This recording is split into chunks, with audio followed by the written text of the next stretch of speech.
السلام علیکم ورحمۃ اللہ۔ محرم الحرام کا مہینہ ہے اور ہر طرف اہل بیت اور کربلا کا ذکر ہو رہا ہے۔ میں بھی آج کربلا کا ذکر کروں گا، لیکن اہل بیت کا ذکر نہیں کروں گا۔ آج میں ذکر کروں گا اس کہانی سے جڑے ایک دوسرے کردار کا، ایک ایسے متنازع شخص کا جس کے بارے میں بیشتر مسلمانوں کو بہت زیادہ جانکاری نہیں ہے یا انہیں جانکاری ہونے نہیں دی گئی۔ لیٹس ٹاک اباؤٹ یزید۔ یزید کو لے کر 5 مختلف آراء پائی جاتی ہیں۔ ایک گروپ ہے جو کہتا ہے کہ یزید زندیق اور کافر تھا۔ دوسرا گروپ ہے کہ وہ کافر تو نہیں تھا لیکن اس پر اللہ کی لعنت کرنی چاہیے، اس پر لعنت بھیجنی چاہیے۔ تیسرا گروپ ہے وہ کہتے ہیں کہ چونکہ وہ کلمہ گو تھا اس لیے اس پر لعنت نہیں کرنی چاہیے لیکن اس پر سخت تنقید کا مستحق ہے یزید۔ ایک چوتھا گروپ ہے جو کہتا ہے کہ بھائی دیکھیں جو بھی تھا، جو ہونا تھا ہو گیا، ہمیں اس معاملے میں خاموشی رکھنا بہتر ہے۔ اور ایک 5واں گروہ ہے جو یزید کو کسی بہت جلیل القدر شخصیت کے طور پہ سامنے رکھتا ہے۔ سب سے پہلے تو ایک بات سمجھنی پڑے گی کہ یزید صحابی نہیں تھا۔ یزید ایک صحابی حضرت امیر معاویہ رضی اللہ تعالی عنہ کا بیٹا تھا، تو لہٰذا یزید کے اوپر اس طرح کا کوئی پریولیج حاصل نہیں ہے اس کو جو صحابہ کرام کو حاصل تھی۔ اب let's talk about the legacy of Yazid. ہم یزید کے بارے میں اتنا کم جانتے ہیں کہ زیادہ تر لوگوں کو یہ بھی نہیں پتا کہ کربلا وہ واحد سانحہ نہیں تھا جو یزید کے 3 سالہ دور میں ہوا۔ دوسرا بڑا سانحہ 62 ہجری میں ہوا جب یزید کو مدینہ منورہ سے ایک بغاوت کا سامنا ہوا، تو یزید نے ایک انتہائی اناپروپریٹ اور بہت ہی بڑی فوج مدینہ منورہ پر چڑھائی کرنے کے لیے بھیجی اور مدینہ منورہ کا محاصرہ کر لیا۔ اور وہاں جس جرنیل کو اس نے بھیجا اس کو اس نے واضح ہدایات دی۔ اس جرنیل کا نام مسلم بن عقبہ تھا اور یزید نے اس کو کہا کہ جاؤ پہلے ان کو دعوت دینا، وہ بات مان لیں تو ٹھیک ہے، ورنہ ان سے لڑائی کرنا، اور جب تم ان پر قابو پالو تو 3 دن تک مدینہ کو مباح کر دینا۔ اب مباح کیا ہے آپ شاید سوچ رہے ہوں گے۔ مباح کو عام اصطلاح میں یہ سمجھیے جسے لائسنس ٹو کل کہا جاتا ہے، تو مباح لائسنس ٹو کل انٹو 10، یعنی کہ it is not just licence to kill, it is licence to loot, it is license to plunder, it is license to rape, it is license to burn۔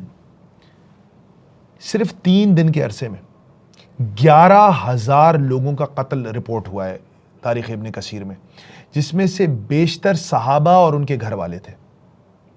اس واقعے کے 1 سال چند مہینوں کے بعد کہا جاتا ہے تقریباً 1,000 مدینہ منورہ کی 1,000 لڑکیوں کو بغیر خاوند کے اولادیں ہوئیں۔ اسلام کی تاریخ کا بدترین سانحہ ہے یہ بھی، لیکن اس بارے میں نہ آپ کو بتایا گیا نہ ہم نے جاننے کی کوشش کی۔ تیسرا بڑا واقعہ ہے بیت اللہ پر حملے کا۔ یزید کو حضرت حسین علیہ السلام کی طرح حضرت ابن زبیر نے بھی اپنا خلیفہ تسلیم نہیں کیا تھا اور انہوں نے مکہ مکرمہ میں اپنی ایک ریاست قائم کر لی تھی۔ اب اس ریاست کو کچلنے کے لیے بھی یزید نے اب اپنی بادشاہت کے 3 سال وہاں پہ بھی لشکر بھیجا، اور اس کے بعد وہاں جو ہوا وہ تاریخ میں محفوظ ہے۔ مدینہ منورہ کی تباہی سے کوئی سبق سیکھے بغیر یزید نے مکہ مکرمہ پر بھی اس سے بڑا حملہ کیا، اور اتنا شدید حملہ کیا کہ بیت اللہ شریف تک کو آگ لگ گئی اس کی توپوں کے گولوں سے، اور مسجد الحرام کے اندر بھی تمام سرگرمیاں موقوف ہو گئیں، اور یہ واقعہ اور یہ معاملہ کئی ہفتوں تک جاری رہا، حتیٰ کہ یزید مر گیا اور حضرت ابن زبیر اپنی جان بچانے میں کامیاب ہو گئے۔ اب جو یزید کی اپولوجسٹ ہیں وہ یزید کے حق میں کوئی 2-3 چیزیں بیان کرتے ہیں۔ ایک تو یہ کہ اس کو پتہ نہیں تھا کہ کربلا میں یہ ہو گیا۔ دوسرا یہ کہ وہ ایک حدیث ہے کہ جس فوج نے سب سے پہلے قسطنطنیہ پر حملہ کیا اس کے سارے لوگوں کی مغفرت ہو گئی۔ Let's talk about both of these things. Number 1، یزید کو اگر پتہ نہیں تھا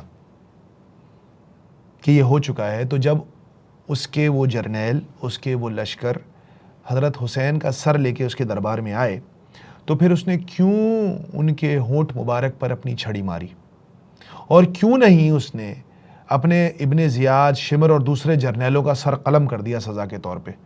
تاریخ میں ریکارڈڈ ہے اس نے کوئی ایکشن نہیں لیا ہے ان تمام فوجیوں کے خلاف جو کہ کربلا میں حضرت حسین کو قتل کے ذمہ دار تھے۔ تو ایک بات تو یہ کلیئر ہو گئی کہ اگر وہ اتنا ناخوش تھا اور اس کی مرضی کے بغیر ہوا تھا تو اس کو کوئی ایکشن لینا چاہیے تھا، جو کہ اس نے نہیں لیا۔ دوسری اہم بات، کیا یزید اس حدیث کی کوریج میں آتا ہے جس کے بارے میں کہا جاتا ہے کہ وہ پہلی فوج جس نے قیصر کے شہر پر حملہ کیا، اس کے تمام لوگوں کی مغفرت ہو گئی؟ تو اس کو لے کر بھی دو باتیں نوٹ کر لیجئے۔ پہلی تو یہ کہ بہت سارے مورخین اور محدثین کی رائے میں وہ شہر استنبول ہے ہی نہیں، کانسٹینٹینوپل وہ شہر نہیں ہے، بلکہ وہ شام کا ایک شہر ہے جس کے بارے میں حدیث کہی گئی تھی، جس کے بارے میں حدیث تھی، اور یزید اس پر ہونے والے کسی حملے میں شامل نہیں تھا۔ لیکن چلے اگر مان بھی لیتے کہ اس حدیث سے مراد استنبول ہے، تب بھی یہ بات واضح ہے کہ یزید استنبول پر حملہ آور ہونے والے پہلے مسلمانوں کے لشکر میں شامل نہیں تھا۔ پہلا مسلمانوں کا لشکر حضرت عبد الرحمن ابن خالد بن ولید کی سربراہی میں وہاں گیا، جس میں یزید شامل نہیں تھا۔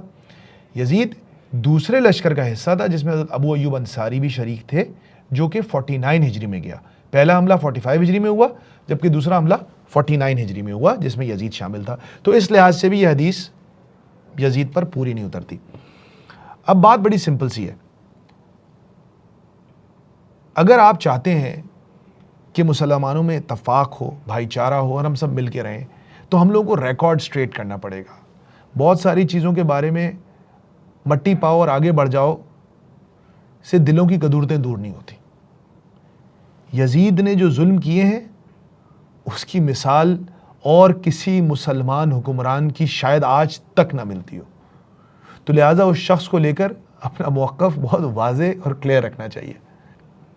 اس لیے نہیں کہ قیامت کے دن اس بارے میں ہم سے کوئی سوال ہوگا، بلکہ اس لیے کہ اللہ نے ہم سب کو یہ فرض کیا ہے کہ ہم حق کے ساتھ ڈٹ کر کھڑے ہو جائیں۔ یا ایھا الذین آمنوا کونوا قوامین بالقسط شہداء للہ، اے ایمان والو حق کے ساتھ ڈٹ کر کھڑے ہو جاؤ۔